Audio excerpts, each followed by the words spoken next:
When Donald Trump's credit card got declined at Luigi's Trattoria, a small Italian joint in New York, nobody could have guessed the truth. It wasn't a bank glitch. It wasn't a simple mix-up. It was the first move in a dangerous game that had threatened his entire political empire. One of the world's most powerful men couldn't pay for dinner. Weird, right? But that was just the start. What happened next shocked everyone, especially Trump himself, because someone clever had set a trap, and he'd walked right into it. The candles flickered on the tables at Luigi's, casting a warm glow over the little family-owned spot. Despite its simple setup, red and white checkered tablecloths and old wine bottles turned into candle holders. Luigi's was famous for serving the best pizza in New York. That's why Donald Trump picked it tonight. "This deal's gonna lock in the election," Trump said, his eyes gleaming. The pizza on his plate sat half-eaten, forgotten in his excitement. Across from him, Lena Russo nodded. Her dark brown hair was pulled back in a plain ponytail, and she wore a basic gray jacket. Not the usual look for dining with a guy like Trump. But Lena didn't care about style. She was a data analyst, not a socialite. "We can predict voter behavior with 95% accuracy," she said, twirling a piece of pizza on her fork. "That's something no other campaign has. No polls needed, just raw data and algorithms." Trump tapped his fingers on the table. "And the resources? Plenty available? No pricey polling firms." Lena smiled. "The secret sauce is in the data, not fancy teams." Trump flashed that famous, confident grin. The one that had built real estate empires, dominated TV screens, and flipped elections upside down. "That's exactly my kind of thing. This could change everything. Campaigns, rallies, even the White House." A nearby diner glanced over, recognizing Trump's unmistakable voice. Soon, whispers spread through the restaurant. "That's Donald Trump." Phones popped up under tables, snapping discreet photos. Their waiter, Carlos Mendez, approached. He was 24, a part-time college kid working his way through school. "Everything good tonight?" he asked, trying to play it cool despite serving one of the planet's most famous faces. "Perfect," Trump replied.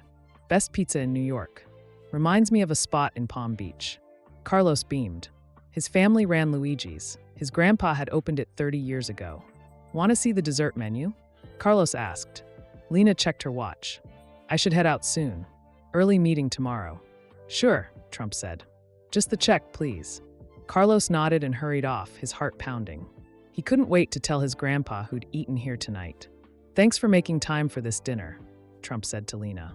"Most people would have gone straight to my rivals." Lena shrugged. "Your vision could change the country. That matters more to me than who's got the biggest paycheck." "Well, we can offer both, vision and a real nice paycheck," Trump said with another grin. "I'd like you to meet my team next week. See if we're a good fit." Carlos returned with a small leather folder holding the check. "No rush," he said, setting it down. Trump grabbed the folder without glancing at the bill, pulled a sleek black credit card from his wallet, and handed both to Carlos. The card was simple but sharp, just a chip and his name on it. "Be right back," Carlos said, taking the card and check. Lena sipped her water. "When your office called, I thought it was a prank. Donald Trump wants dinner with me?" "Yeah, right." Trump laughed.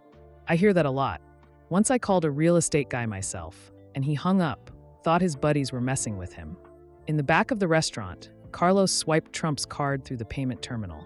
The machine let out a soft beep, and a message flashed. Card declined. Carlos frowned. That couldn't be right. He tried again, carefully punching in the total. $142.87 for pizza, wine, and appetizers. Card declined. Carlos's palms started sweating. He'd never seen a billionaire's card get rejected before. What was he supposed to do? Taking a deep breath, he headed back to the table. "Excuse me, Mr. Trump," he said quietly, leaning in a bit. "I'm really sorry, but your card seems to have been declined." Trump's eyebrows shot up. "That's impossible. Run it again." "I did, sir. Twice." The nearby tables went strangely quiet. In the silence, Carlos's words seemed to bounce around the room. Trump's face flushed. "There's got to be a mistake." He reached into his wallet and pulled out another card. "Try this one." Carlos nodded and rushed back to the terminal. The second card got declined too. His hands were shaking now. When he returned, the vibe had shifted. People were staring openly. Someone had their phone aimed right at them, recording. "I'm so sorry, Mr. Trump," Carlos said, his voice barely above a whisper. The second card was declined too. Trump stared at him, stunned. That's impossible. He yanked out his phone. 1 second. Lena shifted uncomfortably in her seat. I can cover it. No big deal. No, Trump said fast. It's just a mix-up. He dialed a number and pressed the phone to his ear, turning slightly away from the table. Marla, it's me. Something weird's going on with my cards. They're getting declined. He paused, listening. His face darkened. What do you mean all my accounts are frozen? Who signed off on that? Another pause. That's ridiculous. There's got to be a mistake. His voice got louder. All my accounts are frozen? The restaurant was dead silent now. Every diner was glued to the scene. Carlos stood nearby, unsure what to do. Trump's face went from pink to red. You call the bank president yourself. This is insane. He listened for a moment, then pulled the phone away and stared at it in shock. Lena reached for her purse. Please let me handle this. It's really not a problem. Trump didn't seem to hear her. He was staring at his phone, scrolling through something with growing panic. This isn't just the cards, he muttered. Everything's locked. All accounts, even the campaign funds. Phones were out everywhere now. The moment was being filmed from multiple angles. The world's most famous guy couldn't pay for a simple pizza dinner. Carlos's dad, Antonio, the restaurant manager, approached the table. Everything okay here? Before anyone could answer, Trump's phone rang. He picked up instantly. What the hell is going on? He barked. The color drained from his face as he listened. Election fraud? That's insane. I'd never. He stopped, listening again. How can they do that without telling me first? Lena slid 3 $50 bills onto the table. Please, she said to Antonio. Take this for our meal. Keep the change. Antonio nodded gratefully and took the cash. Thank you, ma'am. Trump ended his call and looked around, suddenly aware of the dozens of eyes locked on him, the phones catching every second. His face showed something rare for the brash billionaire, fear. We gotta go, he said to Lena, standing up fast. Right now. As they headed for the door, whispers trailed them. His card got declined. Did you get that on video? Maybe he's broke. Outside, the cool New York air hit them. Trump's black SUV was parked right in front of the restaurant, his driver waiting. Drop Ms. Russo off at home first, Trump told the driver. Then he turned to Lena. Sorry about that mess back there. Something real strange is happening. Just a glitch, I'm sure, Lena said, trying to sound reassuring. Trump shook his head. No, this is something else. His voice dropped low. Someone froze every account I've got. Personal, campaign, everything. They're saying it's an election fraud investigation. Total nonsense. Lena echoed in disbelief. Election fraud? Exactly. Crazy stuff. Trump's eyes met hers, and for a split second, Lena saw raw fear in the eyes of one of the world's toughest players. Someone's trying to take me down, and I don't know who or why. They climbed into the SUV. Neither noticed the black sedan pulling away from the curb to tail them, nor the videos from Luigi's already blowing up online, about to be seen by millions. Lena woke the next morning to her phone buzzing nonstop. Squinting at the bright screen, she saw 42 missed calls, dozens of texts, and hundreds of social media alerts. Confused, she opened the first text from a coworker. OMG, you're famous. Check the news now. She switched to a news app, and her stomach dropped. There she was, sitting across from Donald Trump at Luigi's. The headline screamed, Trump's card declined, billionaire bust? The video had already hit millions of views. Someone had caught the exact moment Carlos told Trump his card was declined. The camera zoomed in on Trump's stunned face, then panned to Lena's uneasy look. This can't be real, she whispered, scrolling through more headlines. Trump empire crashing? All accounts frozen. Election fraud probe targets billionaire. Stocks tank as Trump companies face chaos. Her phone rang again. Unknown number. She hesitated, then answered. Ms. Russo, this is Priya Patel, Mr. Trump's assistant. He'd like to speak with you. Before Lena could respond, Trump was on the line. Lena, sorry for dragging you into this mess. His voice sounded strained, exhausted. What's happening? She asked. It's worse than I thought. Every account, every asset, everything's frozen. My campaign funds are tanking. His voice dropped. This isn't random. Someone set this up. But who'd? I don't know yet, but listen, reporters are going to hound you now. You're part of the story. Right then, Lena's doorbell rang. She peeked out the window and saw 3 news vans parked outside her apartment. They're already here, she said.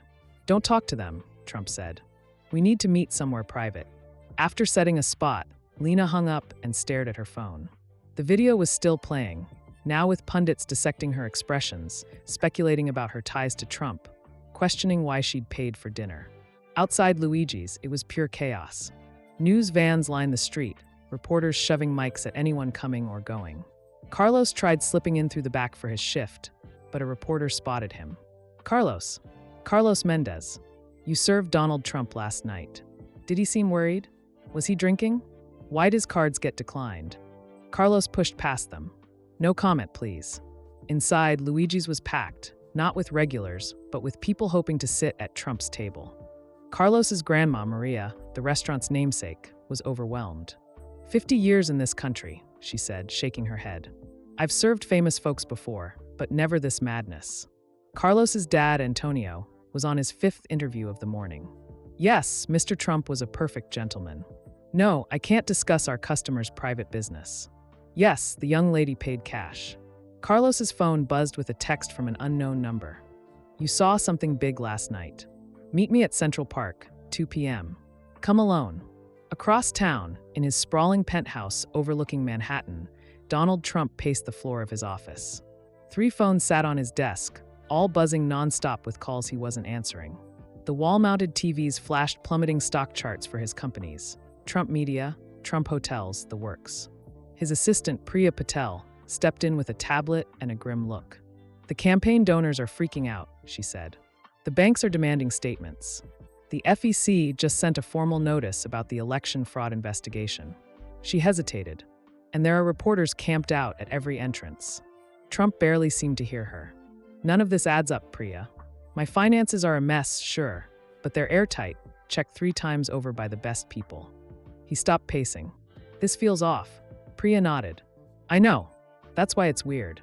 Trump's eyes narrowed. Pull up the list of everyone who's pitched us on Lena's data tech in the last year. That analyst from last night. What's her deal? Priya started tapping her tablet. It'll take time. Most of our systems are locked out now. One of the TVs switched to breaking news. A serious-looking reporter stood outside the FEC building in D.C. Sources confirm the investigation into Donald Trump's campaign finances kicked off months ago after suspicious donations were flagged by federal algorithms. Officials are digging into millions funneled through shadowy PACs tied to his re-election bid. That's a lie, Trump yelled at the screen. Those PACs aren't mine. His personal phone rang, one of the few numbers with his direct line. Caller ID showed unknown. He answered anyway. Trump here. What's this mess you've got me in? Quite a situation, said a calm, slightly accented voice, male, steady.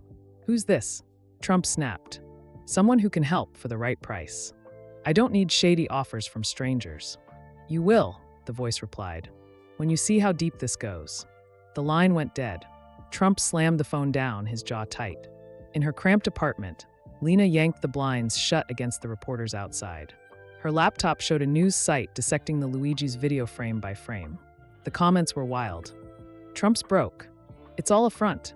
Government plot to kill his campaign. Alien takeover. Lena closed the laptop, feeling queasy. Her phone buzzed with a text from an unknown number. You were there last night. We need to talk. It included coordinates and a time, noon. Lena checked the spot.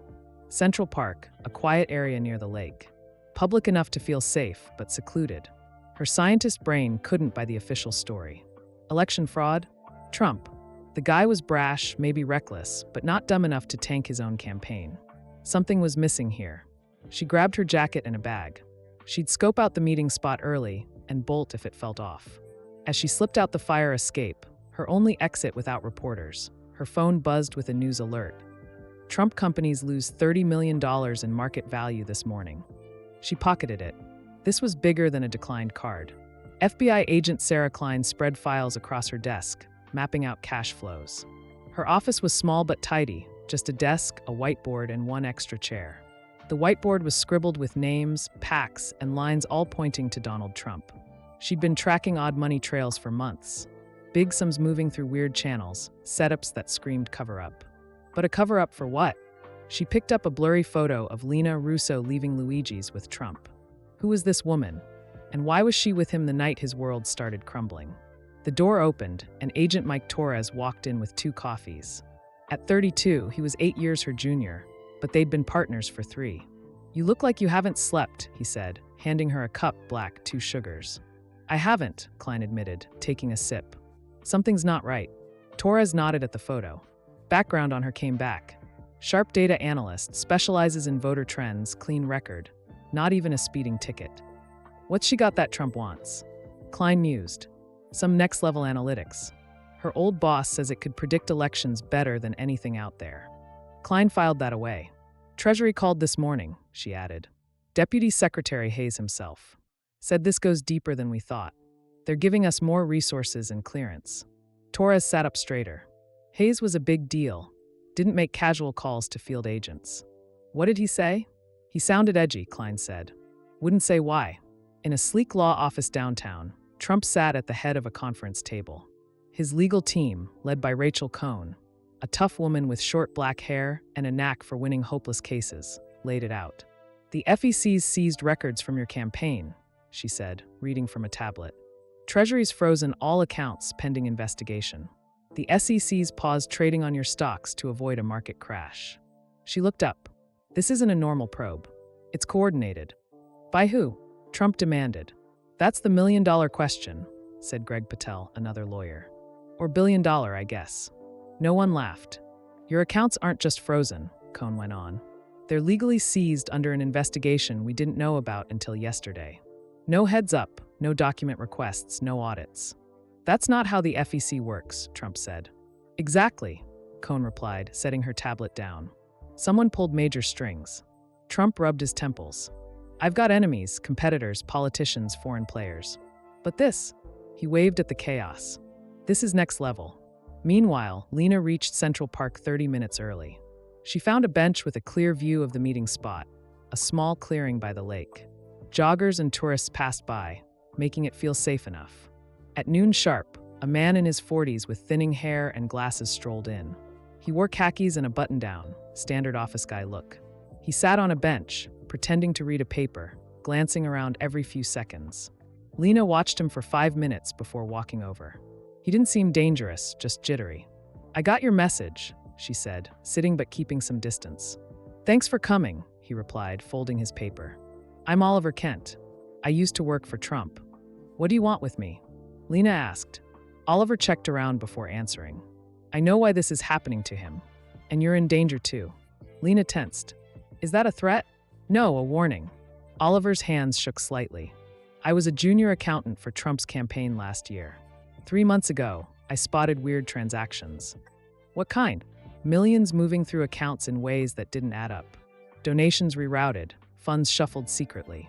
He swallowed hard. "When I flagged it to my boss, I got fired the next day. No reason, just security walking me out." Lena frowned. "If you're saying Trump's behind election fraud, that's the thing, he's not. The transactions I saw weren't his doing.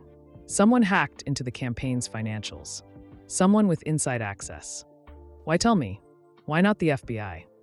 "I tried," Oliver whispered. "The agent I talked to got reassigned overnight. No one would touch it after that." Lena felt a chill despite the sunny day. "That doesn't explain why you reached out to me." Oliver pulled a folded document from his jacket. As he handed it to her, a black SUV screeched to a stop nearby.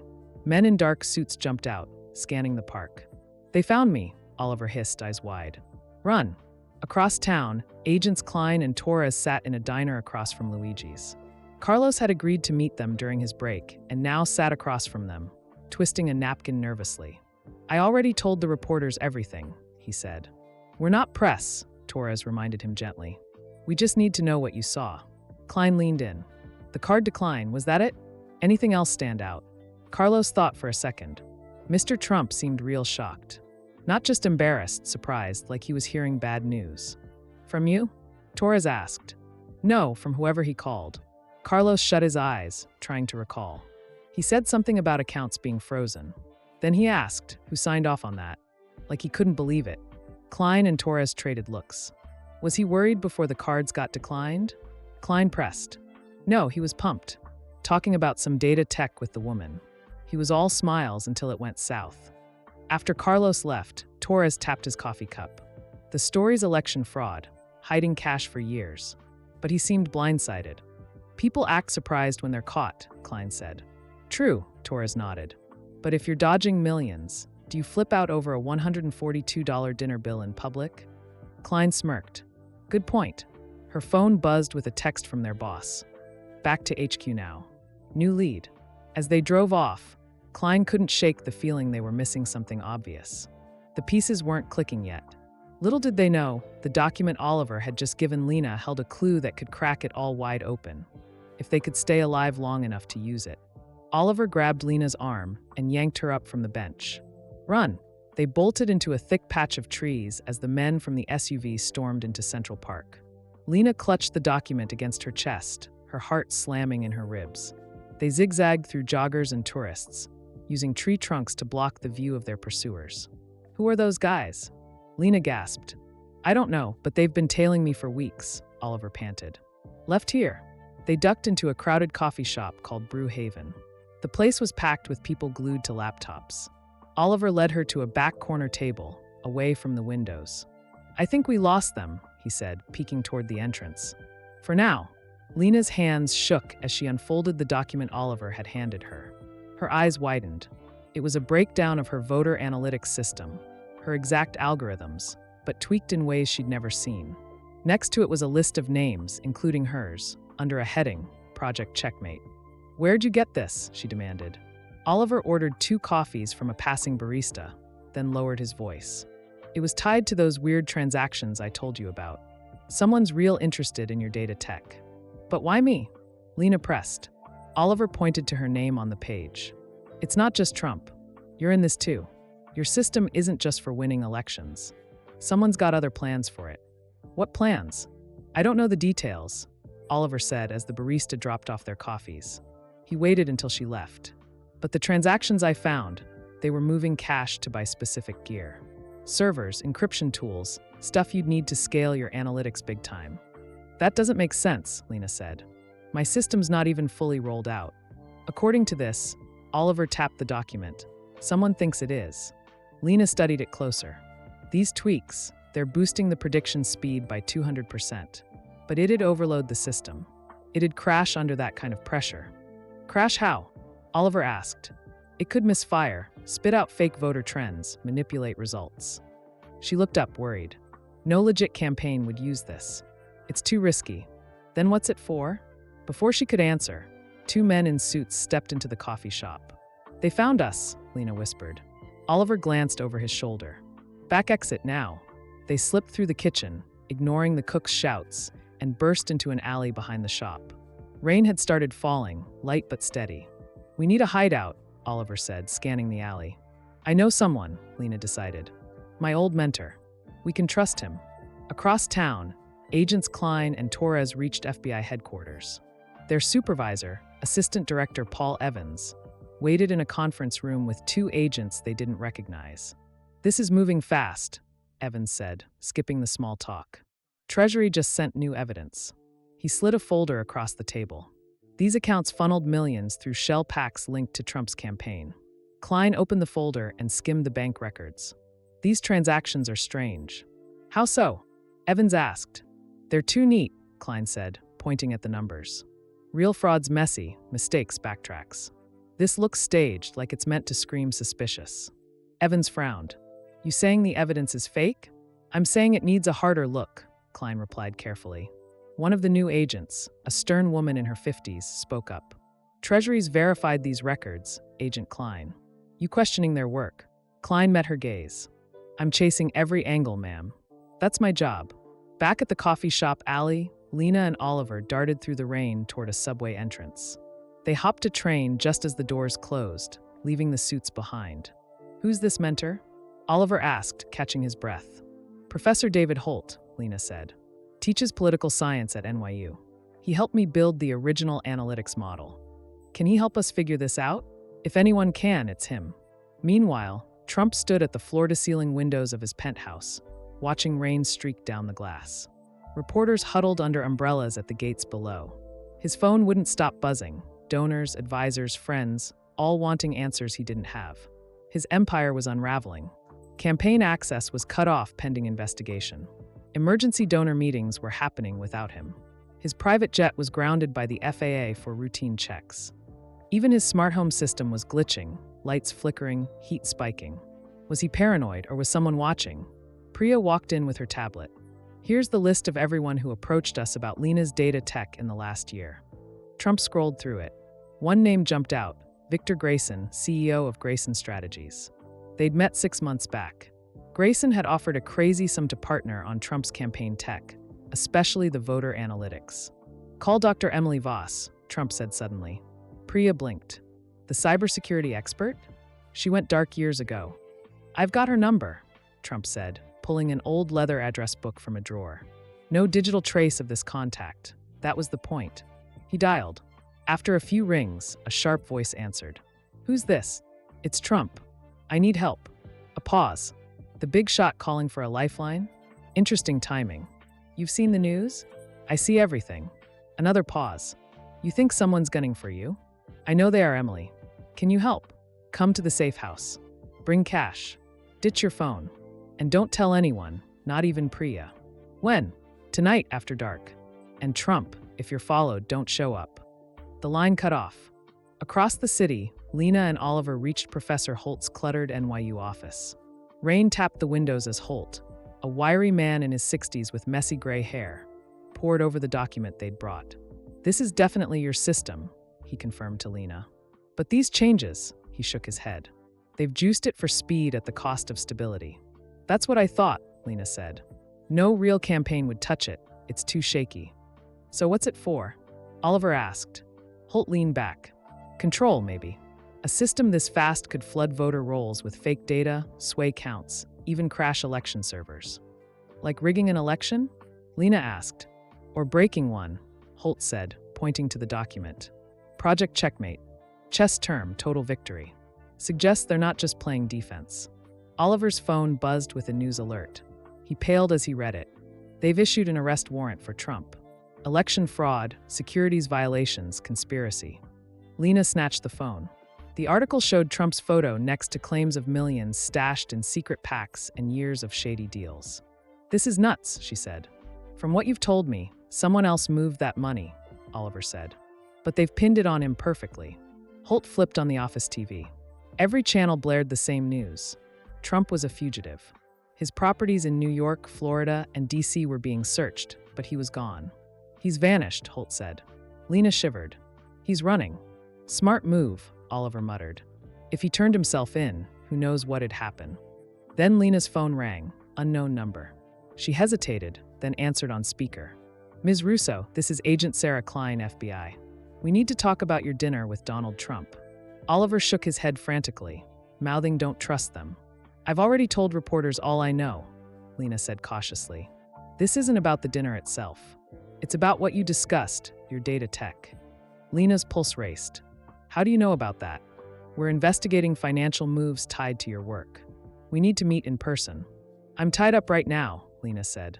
Maybe tomorrow. Ms. Russo, Klein's tone hardened. We think you're in danger. The same people targeting Trump might come after you next. Oliver scribbled trap on a notepad. I'll think about it, Agent Klein. I'll call you back. She hung up fast. We gotta move, Oliver said. If the FBI is calling you about the tech, they know about Project Checkmate. We can't trust anyone in the government right now. Holt looked uneasy. You think the FBI's dirty? I think we can't risk it, Oliver shot back.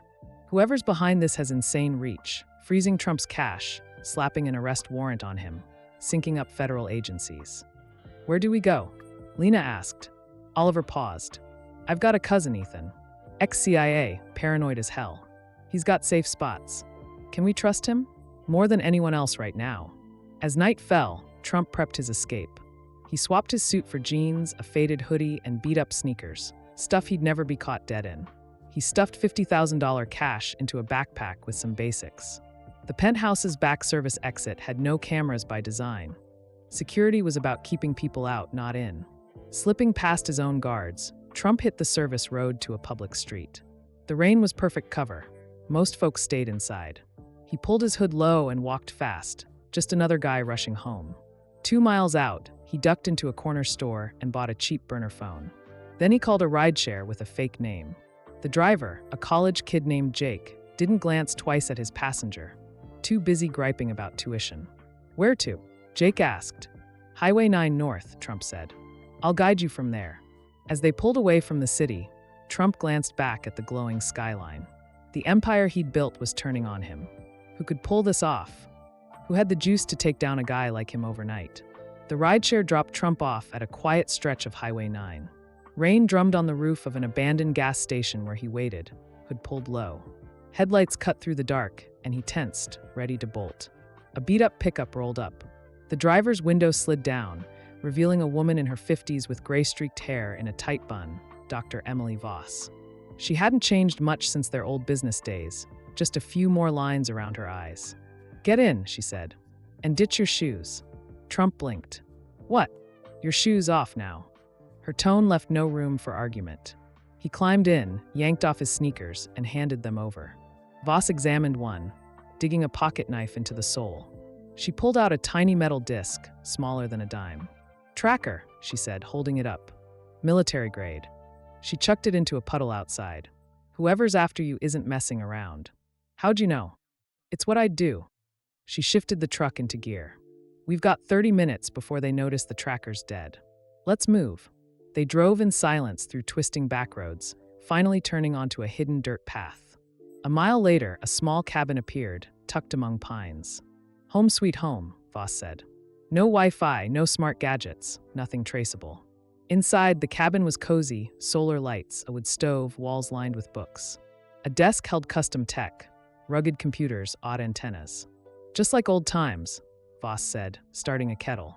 "Remember when we were hustling deals, dreaming big?" Trump gave a faint smile. "You made it big too, just quieter. Fewer enemies, I guess." Voss sat across from him. "So, the loudest guy in the room's on the run. Spill it." Across the river, Lena, Oliver, and Professor Holt pulled up to a modest house in Queens. Ethan Kent opened the door before they knocked, tall, broad, with a buzz cut and sharp eyes. "Inside," he said gruffly. "Quick." Once they settled in the living room, Ethan's edge softened a bit. Oliver called ahead, gave me the rundown. He eyed Lena. "Your data system's that big a deal, huh?" "Apparently," Lena said, "though I don't get why." Ethan studied the document they'd brought. "Project Checkmate," he muttered. "Chess move, game over." "You know it?" Oliver asked eagerly. "Not this one," Ethan said, "but in intelligence, codenames hint at purpose. Checkmate's about control, total domination." Holt leaned in. The tweaked analytics could pump out fake voter data fast, enough to mess with election results. "Like a weapon?" Lena asked. "Or a takeover tool," Ethan said, pointing to the paper. "Scales up your system for speed and chaos. Could hit key states, flip counts, crash servers." "For what?" Oliver pressed. "Disruption," Holt said. "Control the vote, you control the outcome." Ethan nodded. "Someone wants it bad enough to frame Trump into the ground. Can you help?" Oliver asked. Ethan sized them up. "Officially, I'm out of the game, left CIA 2 years back. Unofficially, I've got contacts who work off-grid." "That sounds shady," Holt said. "It should," Ethan replied. "We're up against someone with crazy pull, rigging feds, cash media." In D.C., Agent Klein sat in her car, rain streaming down the windshield. She'd just left a meeting that rattled her. Evans had ordered her to drop the financial digging and focus on nabbing Trump. "The fraud's airtight," he'd insisted. Treasury confirmed it. "Find him, not rewrite the case." Her phone rang. "Torres here," her partner said. "I've been poking at those encrypted servers from the PACs. And military-grade locks. Took hours, but I found something, a word popping up everywhere. Checkmate." Klein sat up. "That's what the waiter heard Trump say on the phone." "No coincidence," Torres said. "I traced the server links, point to a firm called Grayson Strategies." "Grayson," Klein repeated. "Rings a bell. CEO's Victor Grayson, political consultant, deep pockets, real private. Rich enough to bury Trump? Maybe." Torres paused. "Klein, this feels off. Our own people are stonewalling us." "Or someone's leaning on them," Klein said.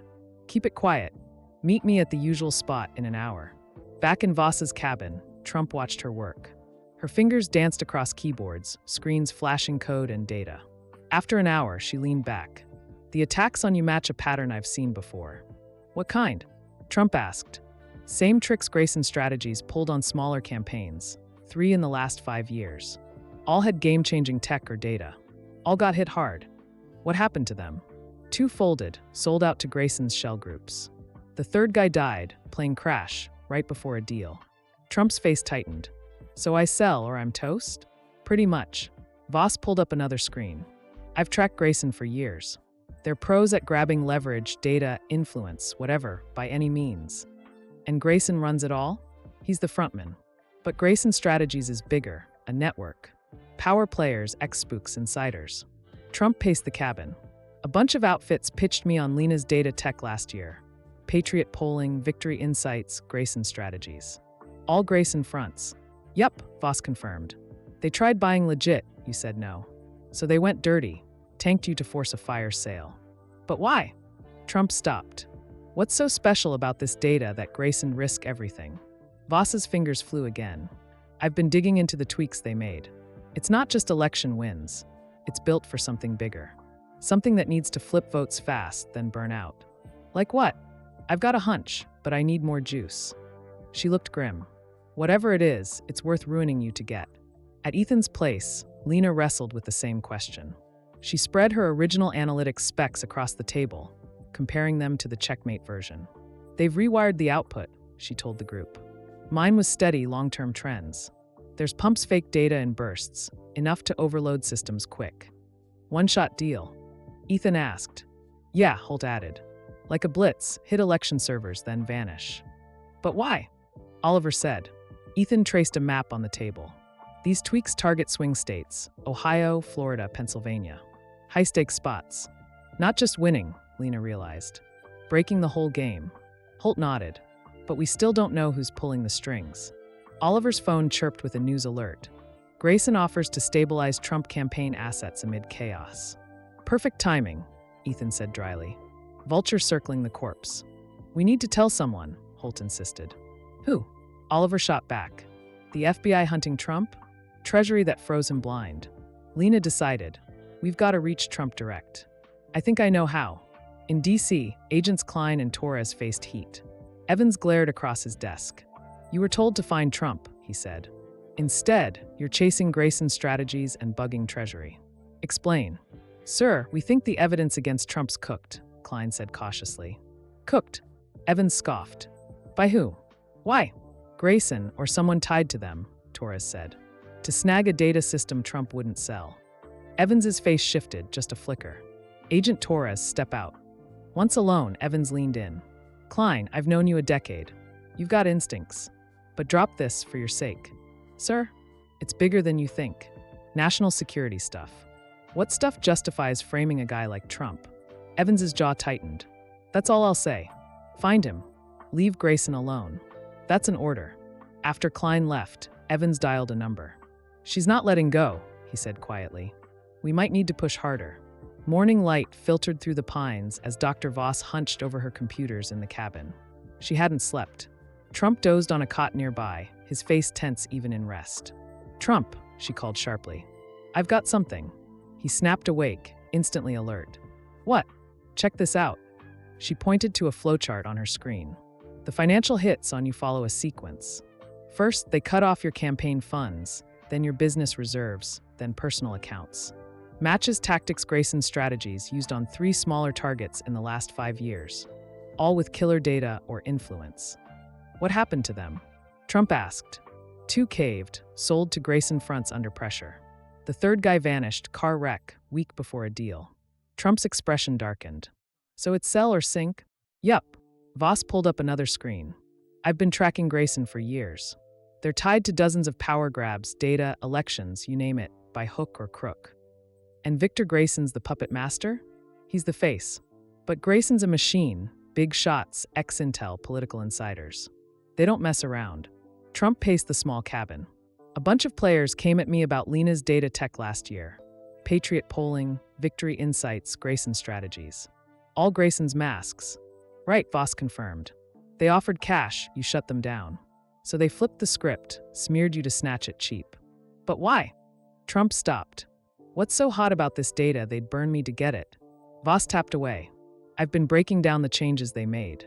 It's not just about predicting votes. It's rigged for something bigger.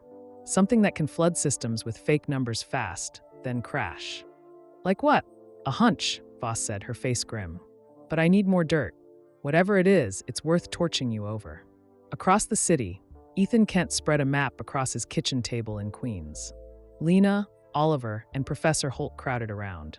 I've been digging into those financial records Oliver snagged, Ethan said.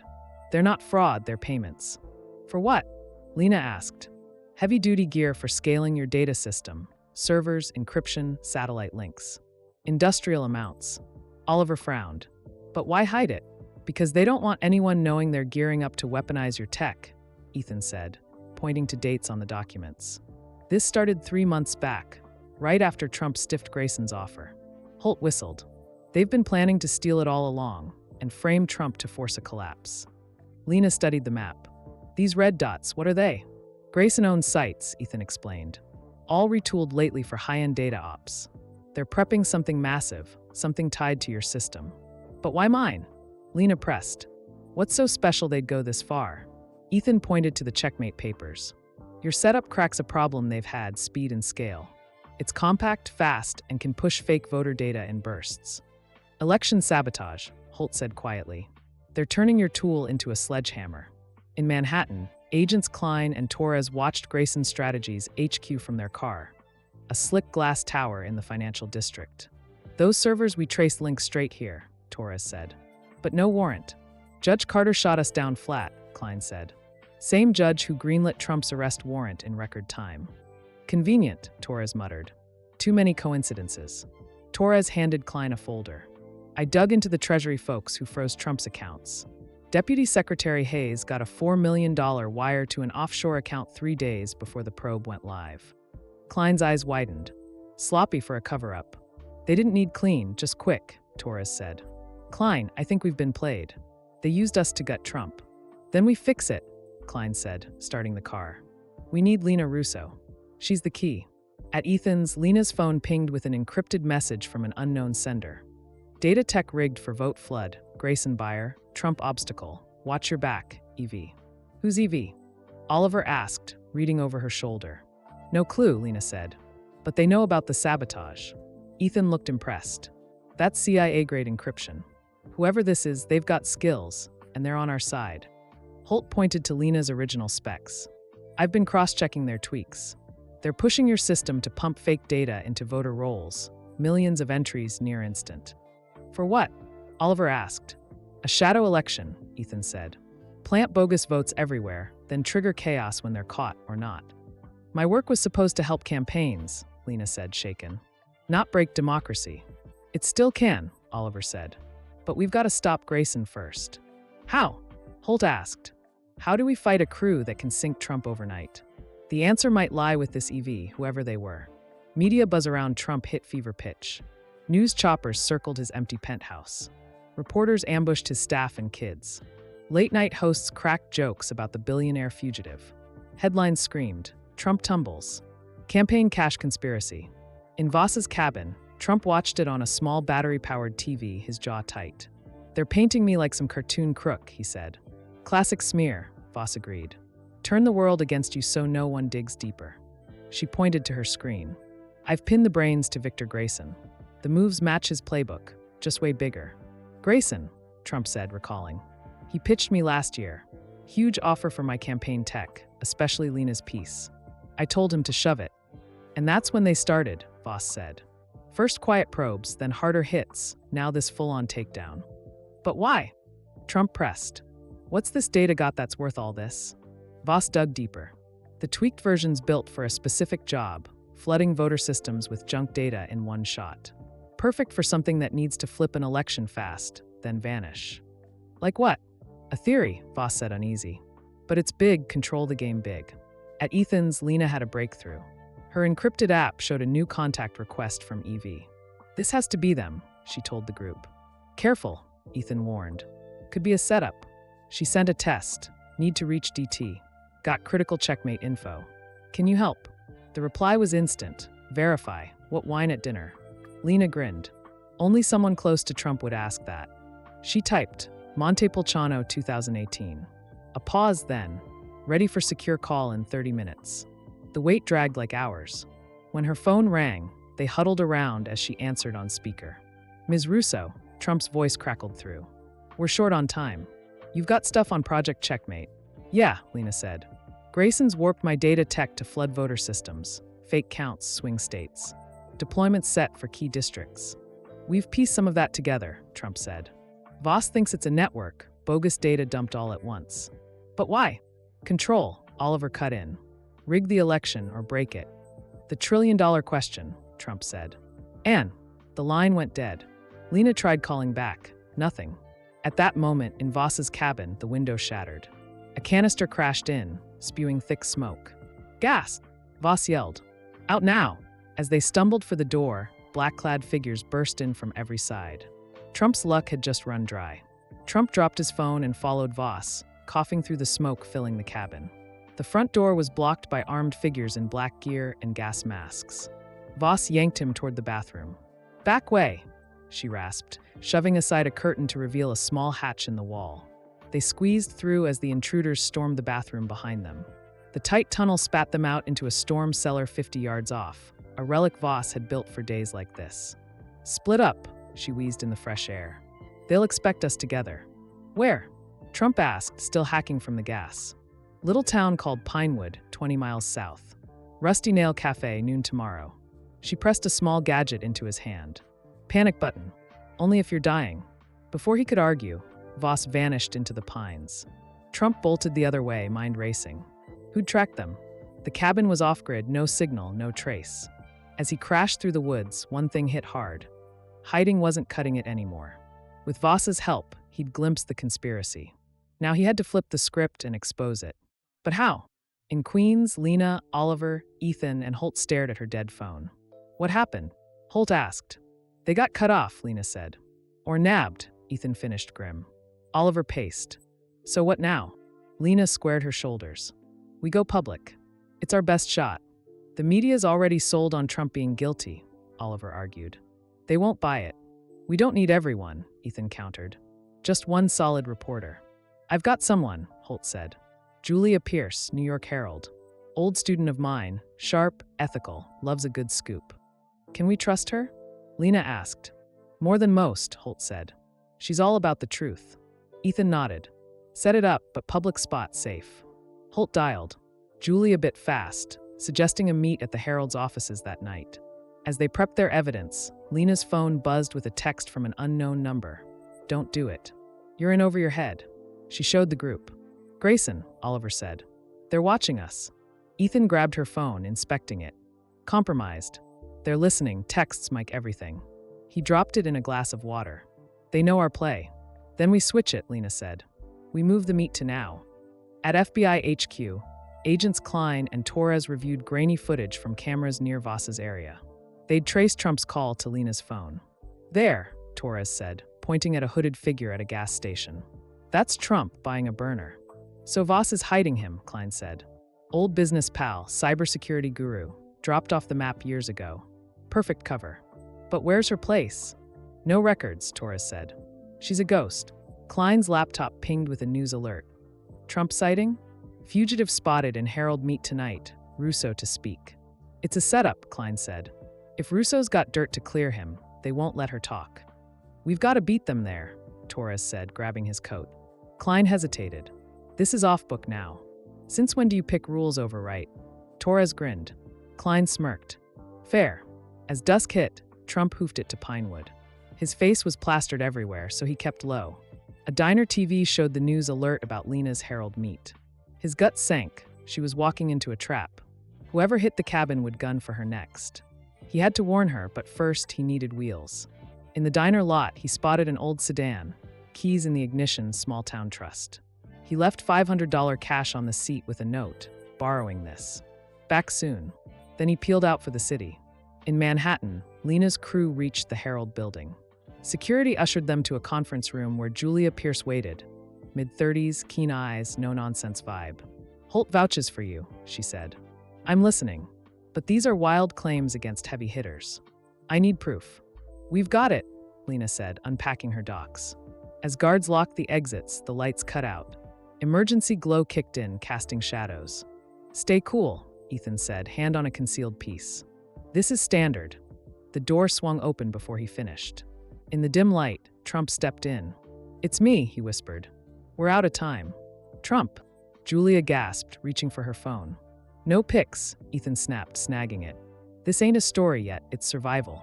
Trump looked rough, unshaven, hoodie-stained, but his eyes were sharp. TAC team hit Voss's cabin, he said fast. Same crew's probably here. How'd you find us? Lena asked. News alert about your meet. Easy guess. He glanced at the door. We've got 2 minutes tops before they sweep. Service elevator, Julia said. This way. They slipped through dark halls. Outside, other buildings glowed. Only the Herald was blacked out. Targeted hit, Ethan noted. Pros. The elevator was dead without power. Stairs. Julia pointed to a fire exit, 12 floors down. They hustled through the door and heard boots clanging above. Flashlights stabbed the dark.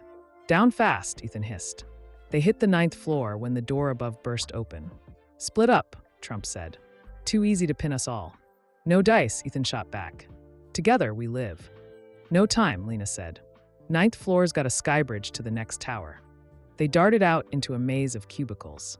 Through the windows, black SUVs ringed the block below. How'd they lock on so quick? Oliver muttered. Ethan's face hardened. We've got a mole. They reached the skybridge, a glass walkway to the next building. A chopper roared up, spotlight raking the glass. Run! Trump yelled. They sprinted across as the beam caught them. Alarms blared in both towers. Now what? Holt panted, clutching his side. Parking garage, bottom level, Julia said. My car's there. Outside, Klein and Torres pulled up to the Herald, spotting unmarked rigs and tack-geared men. FBI! Klein shouted, flashing her badge. Who's running this? A hard-faced guy stepped up. Agent Decker, Homeland Security. This is ours now. Since when? Torres demanded. Our case. Orders from above, Decker said, stone cold. National security. Klein clocked the gear. No Homeland markings, too high-end. We're coming in, she said, pushing forward. Decker blocked her. Not happening. Go back to base and wait. Inside the next tower, the group hit the parking garage. Julia led them to her compact sedan. Too small for all of us, she said. We split anyway, Trump said. Harder to track. I'll take Holt and Oliver, Julia offered. I'm with Trump, Lena said. Ethan nodded. I've got my own ride. I'll draw them off. Trump turned to Julia. Why risk this? Could tank your career. Something stinks here, she said, firm. Real reporters chase the truth, whatever the cost. Ethan handed Lena a small device. Secure line. I'll ping you later. Where do we regroup? Oliver asked. Nowhere obvious, Ethan warned. They're on us somehow. Keep moving. They split. Julia's car with Oliver and Holt peeled south. Ethan hit the upper level, and Trump and Lena took the sedan north. In the chaos, Ethan tripped the garage alarms, spilling workers into the streets. Trump and Lena slipped out under the cover. 20 minutes later, they pulled into Luigi's lot. It was dark, closed up tight, but a light glowed in the back. Lena knocked on the service door. Carlos opened it, jaw dropping at Trump. You, he gasped. But you're... Why we need help, Lena cut in. Just a few hours. Carlos wavered, then nodded. Family's upstairs. Come on. He led them through the kitchen to a small apartment. His folks were out of town. Thanks, Trump said. I know this ain't easy. Grandma says we help folks in a pinch, Carlos replied. She'll be bummed she missed you again. Dawn crept over New York as Trump and Lena pored over their stash of documents in the small apartment above Luigi's. They'd crashed in shifts, too wired to fully rest. We've got enough to nail Grayson, Trump said, rubbing bloodshot eyes. Money trails, checkmate specs, the works. But how do we drop it? Lena asked. Media's got you as public enemy one. Feds are compromised. Online's a trap. Before Trump could answer, the secure communicator from Ethan beeped. All clear. Meet spot locked, Grand Central, lower level, noon. Could be a trick, Trump warned. Could be our only play, Lena countered. They thanked Carlos and slipped out the back, snagging caps and shades from his stash to blend in. The city buzzed. Trump's mug was on every newsstand, every screen. At noon, they hit Grand Central's lower level, dodging crowds. Ethan stood by a pillar with Oliver, Holt, and Julia. Tense but intact. You made it, Ethan said as they approached. Any heat? Just every cop in town hunting us, Trump quipped. A sleek SUV rolled up nearby, stopping short. The back door swung open, and a lean guy in his 50s stepped out. Silver hair, crisp suit, cool as ice. Victor Grayson. Mr. Trump, Grayson said with a thin smile. Face to face at last. Guards spilled from nearby cars, boxing them in. One opened Ethan's SUV, dragging Dr. Voss out, wrists tied. Emily. Trump started forward, but froze when a guard raised a gun. She's fine, Grayson said. For now. What do you want? Trump growled. What I've always wanted, Grayson said, smooth as silk. A deal. This doesn't have to get messy. Doesn't look like a deal to me, Lena snapped. Grayson turned to her. Ms. Russo, the genius behind the data. None of this had to happen if Trump had just taken my offer last year. So you trashed my name, froze my cash, and made me a fugitive because I wouldn't sell? Trump's voice dripped venom. I made a fair pitch, Grayson said. You brushed me off rudely, if I recall. Trump remembered that meeting, Grayson's smug grin, the over-the-top offer, Trump telling him to get lost. Now I'm offering again, Grayson went on, pulling papers from his jacket. Sign over your campaign tech, specifically Russo's system, and your troubles vanish. Just like that, Trump asked, skeptical. Just like that. Evidence disappears, Treasury unlocks your accounts, warrants gone. You keep your billions in your rep. And if I don't, then you rot in court while your empire burns, Grayson said, smile fading. Your call. Trump glanced at Lena, then Voss in the SUV. You've got no proof tying you to this, he said. My word against yours. And I've got friends in high places, Grayson shot back. Just as it looked bleak, engines roared. Two unmarked cars screeched in. Agents Klein and Torres jumped out, guns drawn, with backup. FBI! Freeze! Klein yelled. Grayson's cool cracked a hair. He reached for his phone, tapped a key. Director, we've got a problem, he said calmly. Klein stepped up, weapon steady. Victor Grayson, you're under investigation. Financial crimes, conspiracy, election tampering. Am I? Grayson smirked, handing Klein the phone. It's traced, she said, grinning back. And recorded, Torres added, holding up his own device, live since they rolled in. Caught your whole spiel, framing Trump, the deal to make it vanish. You've got no juice here, Grayson spat. One call. Won't help, Klein cut in. We skipped the chain, too many dirty hands. Went straight to Judge Lopez. She's been sniffing Treasury corruption for months. Warrants are hers. Grayson eyed his guards, weighing odds. More FBI rigs rolled in, sealing exits. His smirk faltered, he'd overreached. Agents cuffed him and his crew, freeing Voss from the SUV. She rubbed her wrists, glaring at Trump. About time, she said dryly. Within the hour, they were all in a secure room at the federal building. Judge Elena Lopez, a no-nonsense woman in her 60s with jet black hair, ran the show. This is a mess, she started. But with evidence of top-level rot, we're moving careful. Klein laid it out. Victor Grayson rigged financial attacks on Trump's campaign to force a sale of Russo's data tech, Project Checkmate. What's so special about it? Lopez asked. Lena stood, spreading her docs. My system predicts voter trends. Grayson tweaked it to flood election servers with fake data. Key districts, swing states. For what? Lopez pressed. Chaos, Trump said. Flip votes or crash the count. Either way, they win. Holt jumped in. They could override precinct tallies, plant ghost voters, backdoors into the system. That's sci-fi stuff, Lopez said, skeptical. Wish it were, Ethan replied, sliding over a file. Shipping logs from Grayson fronts. Thousands of servers moved to battleground states last 3 months. Voss hooked her laptop to a screen. Financial patterns show the play. Fake trails to frame Trump while funding Checkmate's rollout. Still circumstantial, Lopez said. Linking Grayson direct is shaky. That's where I come in, Oliver said, nervous. I was an accountant for Trump's campaign.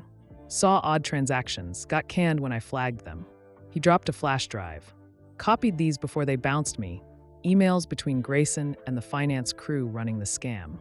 Lopez plugged it in, her eyebrows climbing as she scanned.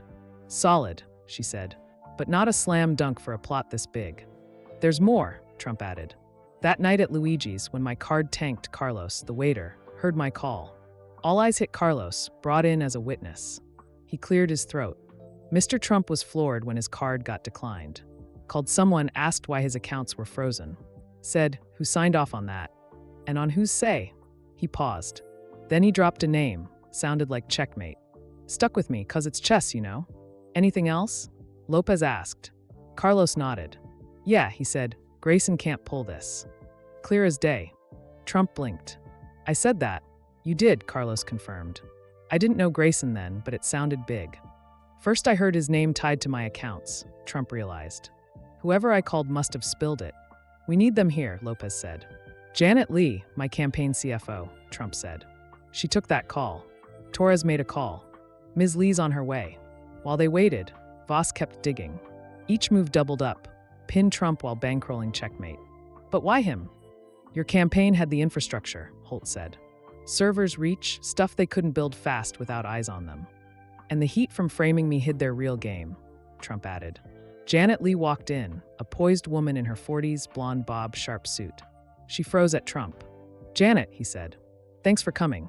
Didn't have a choice, she replied, nodding at the FBI escort. What's this? That call at Luigi's, Trump said. What did you tell me when my card flopped? Janet's face hardened. I said Treasury froze your accounts, election fraud probe. You asked who okayed it. I told you Deputy Secretary Hayes pushed it, but he cited Grayson's legal team. You named Grayson? Lopez asked. Yeah, Janet said. His crew filed a fraud claim. Unusual, but Hayes rammed it through. I thought it was fishy. Grayson pitched us months back. Lopez scribbled notes. That's a direct thread. Julia, who'd been jotting it all, spoke up. One thing bugs me. Why'd Grayson risk it all? He's loaded, connected. Voss looked grim. Checkmate's not about cash or clout. It's control. Total grip on elections. Which means, Trump said slow, Grayson's not the top dog. He's working for someone bigger. The room went quiet as the real scale sank in. The dinner at Luigi's wasn't just Trump's tumble. It was the spark of something massive, threatening the whole system. And they still didn't have the full picture. By evening, the investigation kicked into overdrive at the federal building. Judge Lopez ordered protective custody for all witnesses while agents raided Grayson's strategies, offices nationwide. Trump's reps started clawing back. Bits of evidence leaked to the press, shifting the narrative from fugitive to framed. In a lockdown conference room, Dr. Voss hammered away at encrypted files pulled from Grayson's personal devices. She sat back abruptly, pale. Found it, she said. Checkmate's real endgame. The group crowded her screen. It's not just vote rigging, she said. With Russo's tweaks, it's a shadow election grid, undetectable. Shadow grid? Agent Klein asked. Voss nodded. These servers, once live, can hijack precinct tallies in real time, swap votes, plant fakes, wipe traces. Whoever runs it could lock any election they want. Nationwide. Torres whistled. Global, if they scale it, Ethan said. Trump paced, fists clenched. This is bigger than Grayson, way bigger. Treasury, FBI, media, bent judges, Klein muttered. That kind of sync takes juice way up the chain. Lopez took a call and stepped out. She returned grim-faced. Deputy Secretary Hayes just turned up dead. Home office, staged suicide. Loose end clipped, Ethan said coolly. By midnight, small wins piled up. Trump's accounts unfroze, the warrant lifted. News flipped to conspiracy against Trump, but the puppet master behind Grayson stayed in the shadows. We're missing a piece, Lena said, eyeballing her data specs again.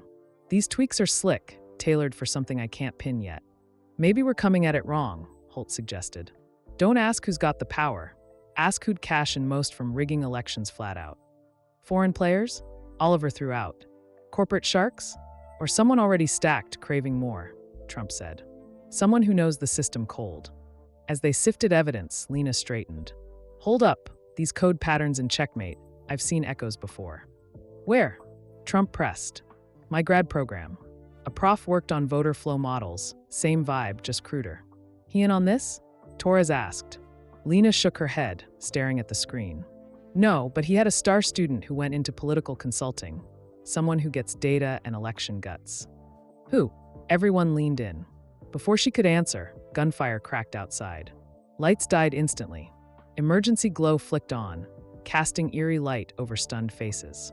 Down! Klein yelled, drawing her piece. Chaos erupted, shouts, boots pounding the hall. When the dust settled, Lena was gone. The door hung open. Her chair held only her notebook, flipped to a page of scribbles. Trump grabbed it, his face draining as he read a circled name, Marla Kane. No way, he breathed. Klein peered over.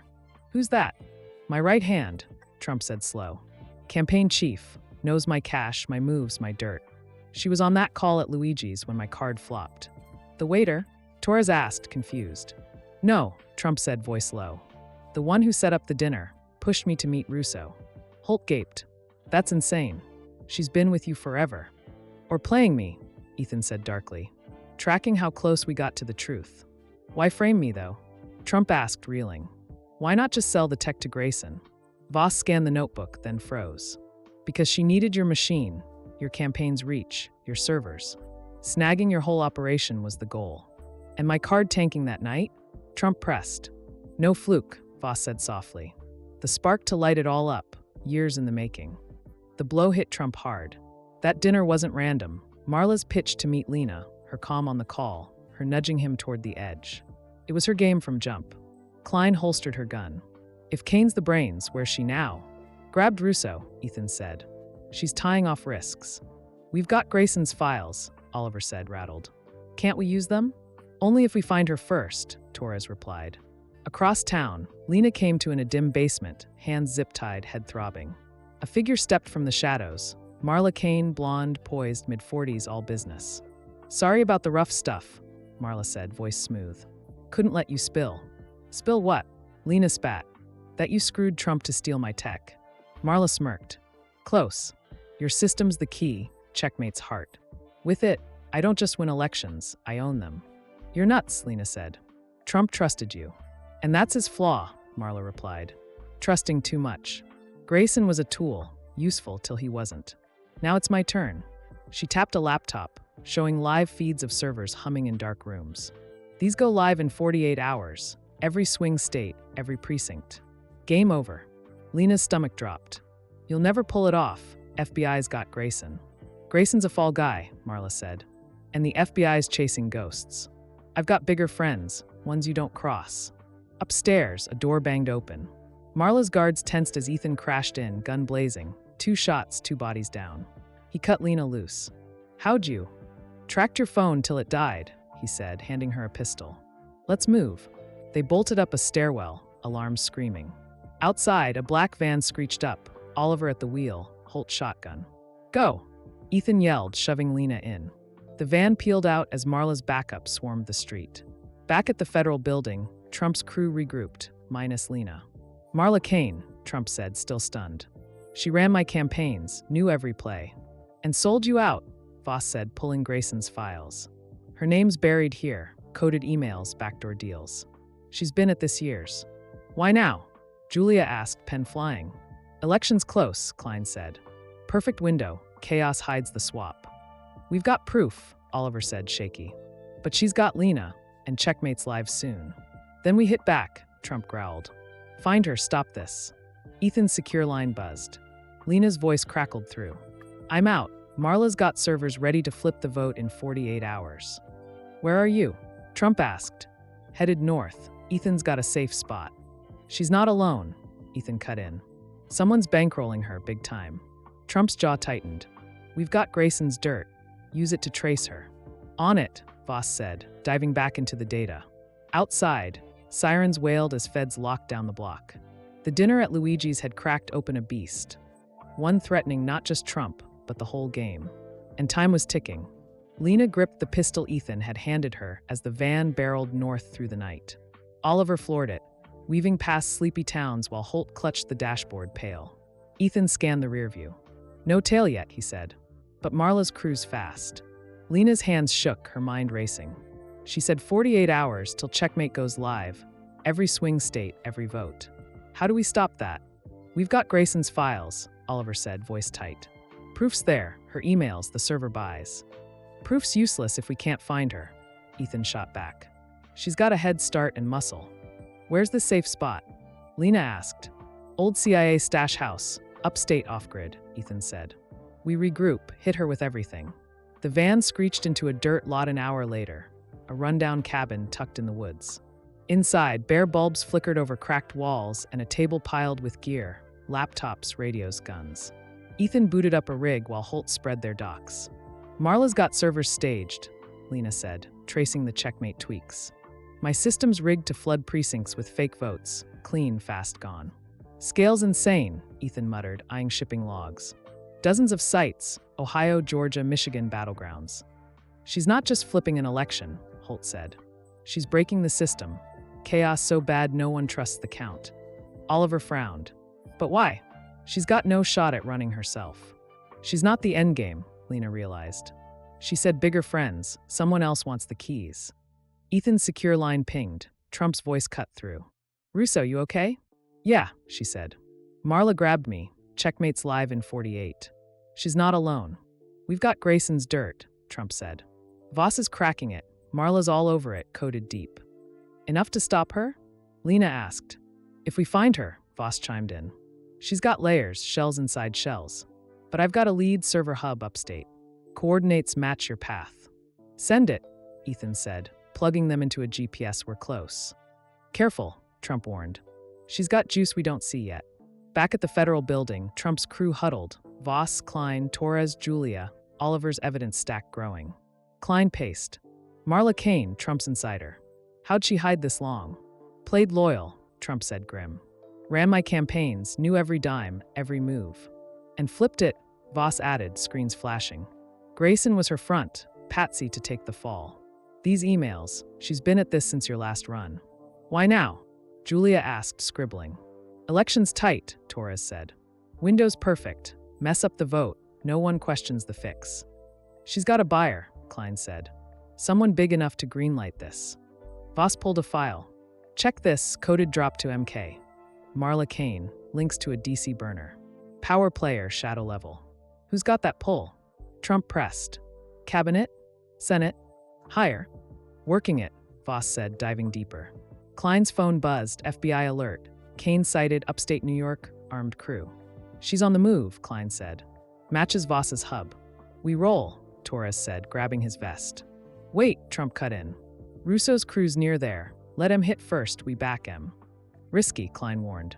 They're civilians. They've got Ethan, Trump said. Ex-CIA, he's no rookie. At the stash house, Ethan's GPS beeped, 30 miles to Marla's hub. Old factory, he said. Perfect cover, quiet, wired, defended. Plan? Lena asked, gripping her gun. Recon first, Ethan said. Scope it, hit hard if we can. Backup's thin. They piled into the van, rolling silent through backroads. The factory loomed, rusted steel, dark windows, but floodlights and guards screamed activity. Ethan parked a half-mile out, scoping with binoculars. 10 guys armed heavy ARs vests. Servers inside, humming. That's it, Lena said. Checkmate's core. We can't storm that, Oliver whispered. Not alone. Holt nodded. Need a distraction or feds. Ethan's line buzzed, Trump again. You at the hub? Yeah, Ethan said. Fortress, 10 guards, maybe more inside. We've got Klein's team rolling. ETA 20, Trump said. Hold till they hit. No time, Lena cut in. Marla's here. I saw her silhouette. She'll bolt if we wait. Your call, Trump said. But don't die. Ethan smirked. Not planning to. He handed Lena a flashbang. You and me front. Oliver, Holt, flank, make noise. Noise. Holt gulped. Yell, throw rocks, buy us a gap. They crept close, rain masking their steps. Ethan nodded. Lena lobbed the flashbang through a broken window. It popped, blinding light, screams. Ethan kicked the door, dropping 2 guards fast. Lena fired, clipping a third. Chaos erupted, guards scrambled, shouting. Inside, servers glowed in rows, cables snaking everywhere. Marla stood at a console, cool as ever, typing. She glanced up, unfazed. Nice try, she said, hitting a key. Screens flared, checkmate initiated. Too late, 48 hours just became now. Ethan lunged, she ducked, guards piling in. Lena shot one, but a fist slammed her jaw, dropping her gun. Ethan grappled another, taking hits. Outside, Oliver and Holt chucked rocks at windows. Glass shattered, drawing guards off. Tires screeched. Klein's FBI rigs roared in, agents spilling out, guns blazing. FBI, drop it. Klein yelled. Marla bolted for a back exit, Ethan on her tail. Lena staggered up, snagging her pistol. The factory turned war zone. Shots pinged off steel. Agents took down guards. Klein cornered a shooter. Torres cuffed another. Ethan tackled Marla in the alley. She elbowed free, pulling a blade. He dodged, slamming her against a wall. Knife clattered. Game's up, he growled, zip-tying her wrists. Lena caught up, panting. Servers, stop them. Inside, Voss rushed in with Klein's team, jacked into the system. She triggered it. Vote floods live. Kill it, Trump barked, storming in behind. Voss typed furiously, screens blinked, then flatlined. Got it, cut the uplink. Data's stalled. Marla, cuffed and dragged back, smirked. You're late. It's already out. My buyer's got copies. Who? Klein demanded, gun on her. Higher than you'll reach, Marla said. This ain't over. Trump glared. It is for you. Agents hauled her off as sirens wailed. The factory quieted, servers dark, guards down. Close, Torres said, wiping sweat. Too close, Klein agreed. She's not bluffing. Someone's still out there. Back at the stash house, Lena's crew crashed, bruised, alive. Trump's team rolled in. Voss with Grayson's cracked files, Klein with Marla's laptop. System's dead, Voss said. But she's right, backups exist. Her buyer, Lena said grim. Someone with pull to bury this deep. We've got her emails, Oliver said. Coded drops, DC links. Can we trace? Trying, Voss said, plugging in. Trump stared at Marla's laptop. Her login still glowed, M. Kane. She played me from day one, he muttered. Dinner, the card flop, all her. Why you? Julia asked, pen poised. My machine, Trump said.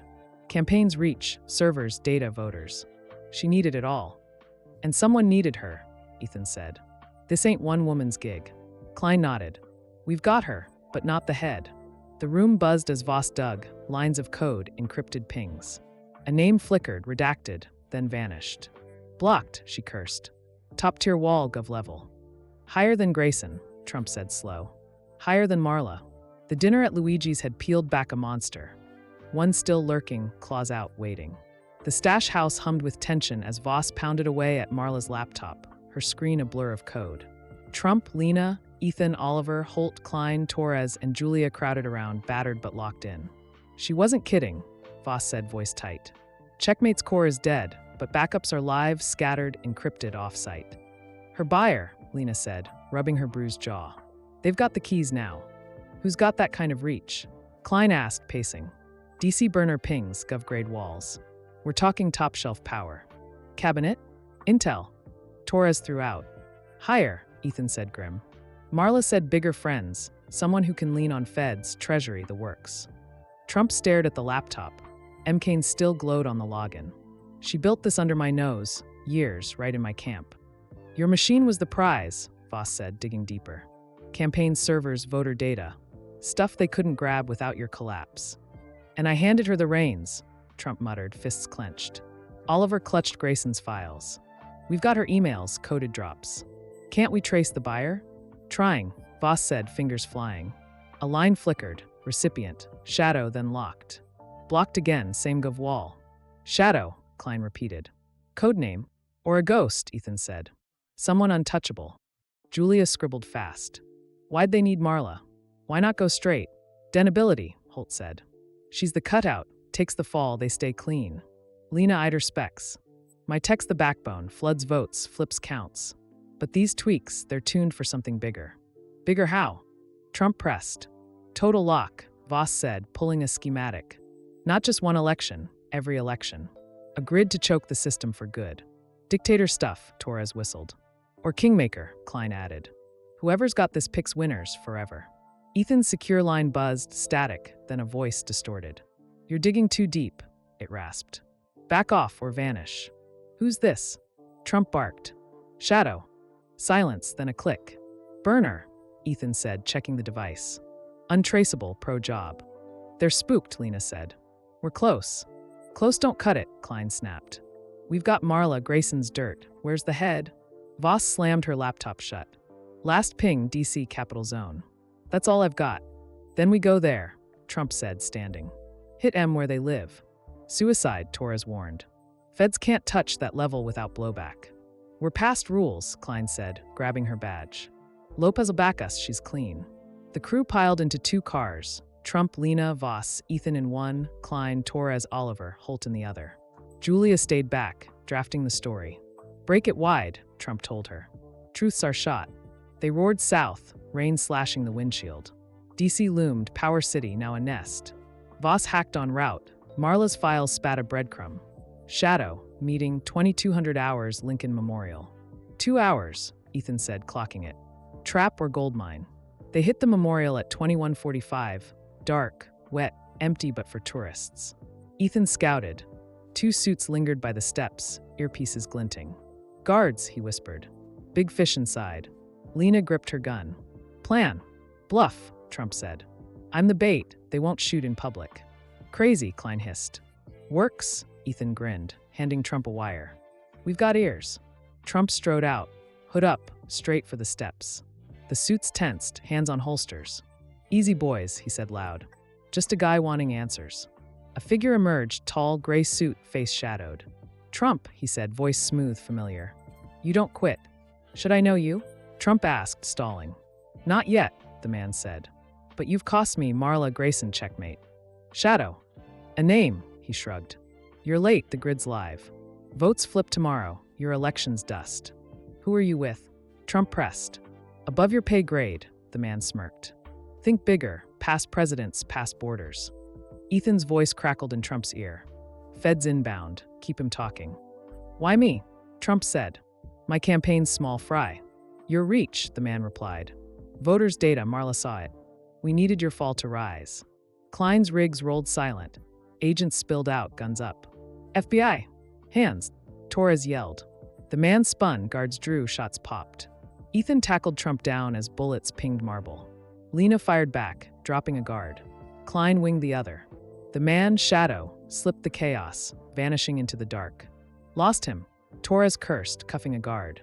Voss jacked into a dropped device. Live feed blinked. "Checkmate active, vote sync initiated." "It's running," she yelled. "Shut it down." Trump barked, scrambling up. Voss typed fast, screens glitched, then blacked out. "Cut the route," servers crashed. "It's dead." "Dead here," Ethan said grim. "But he's got copies," Marla warned us. Klein hauled the guard up. "Who's he?" The guy spat blood, silent. "Doesn't matter," Trump said. "He's gone for now." Sirens wailed, backup flooded in. The memorial locked down, tourists gawking. Back at the stash house, dawn broke as the crew crashed, wired alive. Trump's account stabilized, headlines flipped. Trump cleared, election plot busted.